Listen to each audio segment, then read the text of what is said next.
অসমীয়া বোলছবিৰ প্ৰথমগৰাকী নায়িকা আইদেউ সন্দিকৈক মনত আছেনে?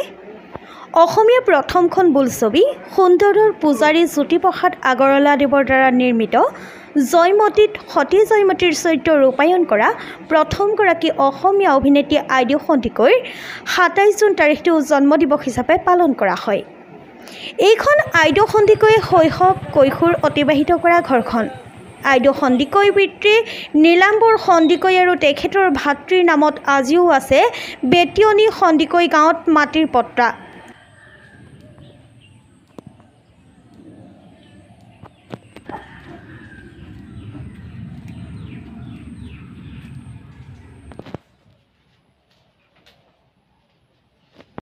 পতা চলি আছে। এইখন তেখেতৰ ভাতৃ আইদেউ সন্দিকৈ ভাতৃ ভোমোৰা সন্দিকৈ মইনা সন্দিকৈ নামত এখন পতা এতিয়া চলি আছে আৰু এতিয়া আমি ভোগ দখলত আছোঁ।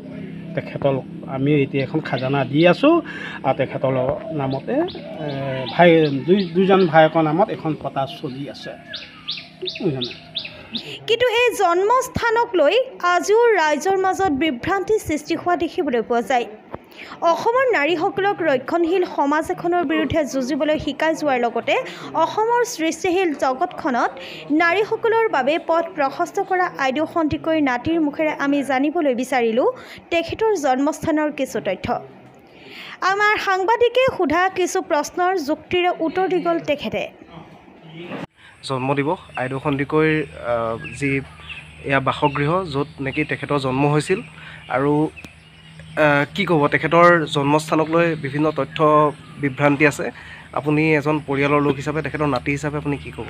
ধন্যবাদ, আপোনালোকলৈ বহুত বহুত ধন্যবাদ থাকিল। আপোনালোক যে আইদেউ সন্দিকৈ পুৰণা ভেটিলৈ আহিলে তাৰ বাবে পুনশ্চ আপোনালোকক ধন্যবাদ জনাইছোঁ। আৰু এইখিনিতে আজি এই মহান শিল্পীগৰাকীৰ জন্মদিন, গতিকে আজি এই জন্মদিনত তেখেতক আমি পৰিয়ালৰ হিচাপে স্মৰণ কৰিছোঁ। এতিয়া কথা হ'ল যে আইদেউ সন্দিকৈ জন্ম প্ৰকৃততে বেতিয়নী সন্দিকৈ গাঁৱত হৈছিলে নে কমাৰ গাঁও পানীদিহিঙীয়া গাঁৱত জন্ম হৈছিলে, এইটো যথেষ্ট বিভ্ৰান্তিকৰ হৈছে। ইতিমধ্যে আইদেউ সন্দিকৈ জীৱনীৰ ওপৰত যিবিলাক কিতাপ পত্ৰ ইতিমধ্যে বজাৰত ওলাইছে তাত পানীদিহিঙীয়া গাঁও বুলিয়েই লিপিবদ্ধ হৈছে বা গুগলত চাৰ্চ কৰিলেও পানীদিহিঙীয়া গাঁওখনেই ওলায়। কিন্তু কথা হ'ল যে আইদেউ সন্দিকৈ পিতৃ লীলাম্বৰ সন্দিকৈ ওৰফে লীলাধৰ সন্দিকৈ, তেখেতৰ এখন পুৰণা বাৰী পুৰণা গাঁও, তেওঁৰ বংশ পৰিয়াল ককাই ভাই আজি ইয়াত আছে। আৰু লীলাম্বৰ সন্দিকৈ ওৰফে লীলাধৰ সন্দিকৈ দৰিয়া বাগানত বৰমুখী কাম কৰিছিলে। আৰু কমাৰগাঁও মৌজাদা নন্দনাথ বৰবৰুৱা ভনীয়েক মা লক্ষ্মী সন্দিকৈক লীলাম্বৰ সন্দিকৈ বিয়া কৰাইছিলে। এতিয়া মা লক্ষ্মী সন্দিকৈ আৰু লীলাম্বৰ সন্দিকৈ প্ৰথম সন্তান হ'ল আইদেউ সন্দিকৈ। গতিকে বিবাহৰ ১.৫ বছৰ ২ বছৰ পিছতে প্ৰথম সন্তান জন্ম হৈছে, নিশ্চয় ইয়াতে জন্ম হ'ব লাগিব। আৰু তেখেতক আমি লগ পাইছোঁ আৰু এইখন গাঁৱৰ মানুহ এতিয়াও দুই এজন ব্যক্তি আছে। এজন মানুহ আছে নোমল শইকীয়া, তেখেতৰ বয়স এতিয়া ১০২ বছৰ, তেখেতেও কয় বা আমি ইয়াত যিসকল মানুহ লগ পাইছিলোঁ আগৰ বয়োবৃদ্ধ মানুহ তেখেতসকলেও কয় যে আইদেউ সন্দিকৈ ইয়াতেই জন্ম হৈছিলে, এইখনেই ঘৰ। কিন্তু তাত কেনেকৈ গ'ল কিয় গ'ল ইও এটা কাহিনী আছে যে সেইখন মমায়েকৰ ঘৰ, মমায়েকৰ ঘৰলৈ ভাগিনীয়ে ফুৰিবলৈ গৈছিলে। ফুৰিবলৈ যাওঁতে সম্বন্ধীয় ককায়েক ডিম্ব গোহাঁই ধনশিৰি ঘাটত জাহাজ দেখুৱাম বুলি লৈ গৈছিল আৰু সেই জাহাজতে উঠাই নি তেজপুৰ মানে ভোলাগুৰি চাহ বাগিচাত পোৱালেগৈ আৰু তাত গৈ জয়মতী চিনেমাখন শ্বুটিং কৰিলেগৈ। এতিয়া এইকেইটা এটা কথা আহি পৰিলে যে এজনী গাভৰু ছোৱালী আজি ৯০ বছৰ আগত যিখন ৰক্ষণশীল সমাজ ব্যৱস্থা য'ত নেকি ছোৱালী শান্তি হোৱাৰ পিছত স্কুললৈ যাবলৈ নিদিয়ে, বাহিৰলৈ ওলাবলৈ নিদিয়ে, ক'লৈকো যাবলৈ নিদিয়ে, ঘৰৰ বেৰৰ মাজত থাকিব লাগে, সেই সময়ত কিন্তু আইদেউ সন্দিকৈয়ে চিনেমা কৰিবলৈ গ'ল, মানে টকি কৰিবলৈ গ'ল। কিন্তু গাঁৱৰ মানুহে টকি কি বস্তু বুজিয়ে পোৱা নাছিলে, দেখিও পোৱা নাছিলে, শুনিও পোৱা নাছিলে যে এজন সম্বন্ধীয় ককায়েকৰ লগত ঘৰত ক'ব নোৱাৰাকৈ গুচি গ'ল। গতিকে এই গাঁওখনত এটা বুবু বাবা চলিলে যে সম্বন্ধীয় ককায়েকৰ লগত, মানে এইটো শুনিবলৈ বেয়া কিন্তু অপ্ৰিয় সত্য কথা যে এইখন গাঁৱৰ মানুহে তেতিয়া কৈছিলে বা এতিয়াও কয় যে ককায়েকলৈ পলাই গুচি গ'ল। গতিকে এইখন গাঁৱে কি কৰিছিলে, আইদেউ সন্দিকৈ পৰিয়ালটোক ১২ বছৰ কাৰণে সমাজচ্যুত কৰিছিলে।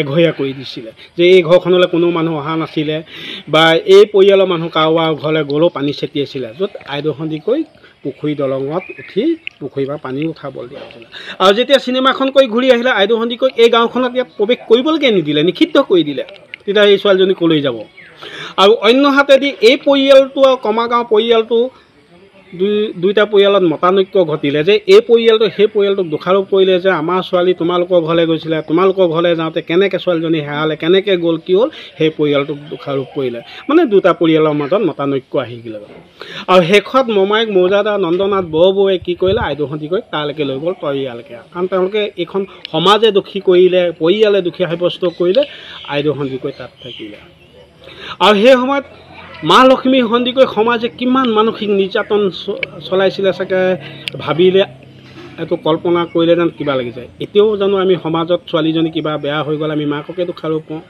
যে এই মাকে ক'ব নোৱাৰে নেকি মাকৰ গাত দুখ আমি এতিয়াও কওঁ ঠিক আজি ৯৫ বছৰ আগত তেতিয়াহ'লে মা লক্ষ্মী সন্দিকৈক এই সমাজখনে কেনেধৰণে ব্যৱহাৰ কৰিছিলে বা কল্পনা কৰি চাওকচোন গতিকে লাষ্টত মা লক্ষ্মী সন্দিকৈ ভাই ককাই ঘৰলৈ গুচি গ'লগৈ তাতেই থাকিলেগৈ আৰু আইদেউ সন্দিকৈ যিজন ডাঙৰ ভাতৃ কেশৱ সন্দিকৈ এই বাৰীতে আছিলে আৰু ইয়াতেই ঢুকাইছে আৰু দুজন সৰু ভায়েক আছিলে সৰু ভায়েক দুজনো তালৈকে গুচি গ'ল এই এনেকৈ দি গৈহে আইদেউ সন্দিকৈ সেই কমাগাঁৱত গৈ বাসিন্দা হ'লগৈ কিন্তু হ'লেও এইখন ঘৰলৈ আহি আছিলে পিছত পৰৱৰ্তী সময়ত যেতিয়া সমাজ কিছু শিথিল হ'ল মানুহে কিছু বুজি পালেগৈ আহিছিলে ১৫ দিন এমাহ ২০ দিন ইয়াত এনেকৈ থাকি যায় কাৰণ বৰ্তাকৰ ঘৰ এখন বৰ্তাকৰ পৰিয়ালটো ইয়াততো আছিলেই বৰ্তাকৰ ঘৰলৈ আহে ইয়াত থাকি যায় আৰু আমি বৰ্তাকৰ ফেমিলি মানুহ মোৰতো বয়স এতিয়া ৫৪ বছৰ হৈছে মোৰ ডাঙৰ ককাইদেউৰ বয়স এতিয়া আপোনাৰ 66 ইয়াৰ্ছ হৈছে গতিকে